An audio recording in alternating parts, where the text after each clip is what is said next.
बोलते हैं कि शोहर बजाओ जब बात हुई थी, मैं बोला कि आपके घर में शोहर नहीं हो सकता। मैं इसलिए बोला था वो बात कि ताकि इस बात को उनको लगे और भाभी को अपना के और मेरे बात को झूठा साबित कर। मेरा विषय वो नहीं था, मैं बद्दुआ नहीं दे रहा, मैं उनके लिए ये सब इसीलिए बोला ताकि मेरे बातों को अमन करके कम से कम अपनाए और मेरे बातों को खेसारी को झूठा साबित कर दिया कि देख तू बोलता था ना कि मेरे घर में शोहर नहीं होगा, आज देख मेरे घर में शोहर होता है। उससे बड़ी खुशी हम लोगों के लिए क्या होगी? ये बताइए कि अगर दोनों वो एक हो जाए तो उसमें मेरा क्या फायदा है? ये फायदा तो उन्हीं दोनों को होने वाली है। अगर वो दोनों अलग हो जाते हैं तो उसमें मेरा क्या लॉस है? लॉस उन दोनों को होने वाली है। चाहे आप सब जितने भी पत्रकार बंधु आप लोग उनके बारे में बात करते हैं तो उनके भलाई के लिए करते हैं, ऐसा नहीं। जितने भी बच्चे उनके बारे में आज बुरा भी बोल रहे हैं तो उस बुराई में भी उनका भला ही है, क्योंकि आप गलत करोगे तो भाई सिर्फ आप तारीफ सुनना पसंद करते हो। नहीं, मेरे कहने का मतलब कि जब तक किसी भी चीज की आलोचना नहीं होती है ना, इंसान अपने अंदर सुधार नहीं करता। मैं भी गलत होता हूँ यार, ऐसा नहीं कि मैं भगवान हूँ, मेरे अंदर भी बुराइयां हैं, लेकिन मुझे ये पता नहीं है।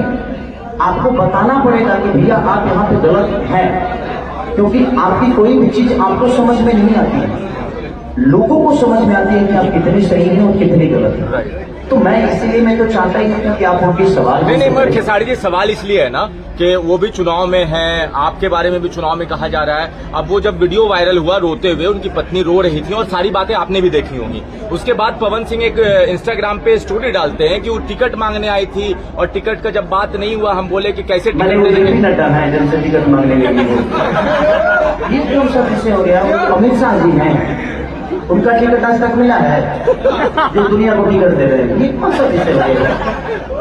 उनको तो टिकट मिला नहीं, उन्हें खुद ही लड़के उनका तो टिकट देकर छीन दिया गया, आपको बेइज्जत कर दिया गया, आपको पानी आपको मिठाई दिया गया, उसके बाद एक सवाल है हमारा। एक सेकंड भैया, एक सेकंड हमारा एक सवाल है। इस करीबन मैं ज्योति जी का करीबन 10 इंटरव्यू मैं कर चुका हूँ। अब जब भी इंटरव्यू करता हूँ तो आपके बारे में 2 बात जरूर ज्योति जी करती है। कहती है कि अगर भोजपुरी इंडस्ट्री में अगर कोई सबसे खास है हमारे लिए तो वो है खेसारी लाल यादव, क्योंकि उनको मैं अपना भाई मानती हूँ। क्या खेसारी लाल यादव ज्योति सिंह जी का सपोर्ट करेंगे? क्योंकि पिछले लोकसभा में खेसारी भैया आप काराकाट के क्षेत्र में आप आए थे पवन सिंह जी के बुलाने की वजह से। क्या इस बार ज्योति सिंह अगर चुनाव लड़ती है काराकाट से तो क्या आप उनका सपोर्ट करने के लिए आएंगे कि नहीं? ये सवाल है और काराकाट की तमाम जनता ये जानना चाहती है, क्योंकि मैं आया हूं खास करके आपसे यही जानने के लिए। मैं आपके सवालों का जवाब देता हूं।